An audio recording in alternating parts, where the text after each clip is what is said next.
नमस्कार दोस्तों, 10 मई की शाम को इंडिया पाकिस्तान युद्ध में सीज फायर हो जाता है। फॉरेन सेक्रेटरी विक्रम मिस्री बताते हैं कि पाकिस्तान के डीजीएमओ यानी director general of military operations ने हमारे देश के डीजीएमओ को 3:35 पर कॉल किया था। इस कॉल पर दोनों साइड से सहमति जताते हैं कि शाम के 5 बजे लैंड, एयर, सी हर जगह से फायरिंग और मिलिट्री एक्शन को रोक दिया जाएगा और एक सीज फायर हो जाएगा। लेकिन पब्लिक को इसके बारे में सबसे पहले डोनाल्ड ट्रंप की सोशल मीडिया पोस्ट के थ्रू पता चलता है। ट्रंप कहते हैं कि रात भर टॉक्स चली जिन्हें अमेरिका ने मीडिएट किया और उसके बाद इंडिया और Pakistan full and immediate cease fire के लिए तैयार हो गए। लेकिन इसके कुछ ही घंटे बाद पाकिस्तान ने सीज फायर वायलेंस करने शुरू कर दी। मुझे उन लोगों का तजुर्बा है, पाकिस्तानी हारे तो पलट के एक बार फिर आता है, अगर जीत जाओ तो फौरन लापरवाह नहीं हो जाना। मेरी बात याद रखना। याद रखूंगा। यहाँ पर क्या हुआ इस चीज पर रिपोर्ट अभी क्लियर नहीं है, लेकिन एक चीज जरूर क्लियर है, पाकिस्तान की आर्मी और पाकिस्तान की सरकार पर भरोसा करना बहुत ही मुश्किल है।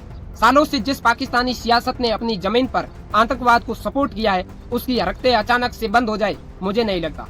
पहलगाम में हुए आतंकी हमले के रिस्पॉन्स में भारत ने लॉन्च किया था ऑपरेशन सिंदूर और पाकिस्तान में 9 अलग अलग टेररिस्ट साइट पर अटैक किया।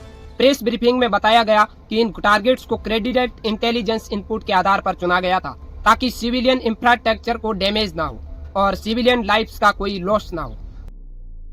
9 terrorist camps were targeted and successfully destroyed. The locations were so selected to avoid damage to civilian infrastructures and loss of any civilian life. Pakistan is a sponsor of terrorism. मैं ऐसा क्यों कह रहा हूँ? क्योंकि इन्होंने सभी इंटरनेशनल प्रोटोकॉल्स को इग्नोर करते हुए सिविलियंस पर एक बहुत ही कायराना हमला किया।